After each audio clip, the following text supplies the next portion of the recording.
প্রিয় শিক্ষার্থী বন্ধুরা, এখানে দেখো রৈখিক ভরবেগ সংরক্ষণ সূত্র থেকে নিউটনের তৃতীয় সূত্র আমরা কিভাবে বের করব সেটা এখানে দেখানো হয়েছে। Newton's third law of motion from the principle of conservation of linear momentum.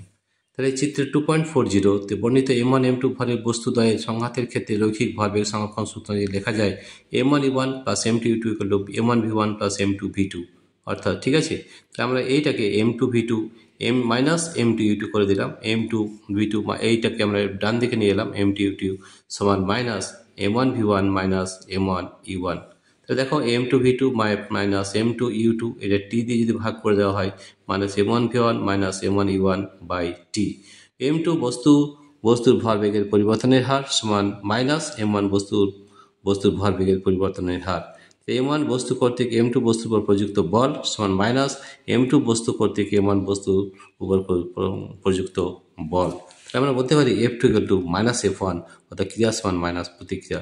সুতরাং ক্রিয়া এবং প্রতিক্রিয়া পরস্পরের সমান এবং বিপরীতমুখী, এটি নিউটনের কিন্তু তৃতীয় গতিসূত্র। তাহলে দেখো আমরা রৈখিক ভরবেগ সংরক্ষণ সূত্র থেকে নিউটনের তৃতীয় গতিসূত্র কিন্তু প্রমাণ করলাম। ঠিক আছে প্রিয় শিক্ষার্থী বন্ধুরা, তোমাদের যদি এই ভিডিওটি ভালো লেগে থাকে তাহলে প্লিজ সাবস্ক্রাইব, লাইক ও শেয়ার করবে। Thank you everybody for watching this video.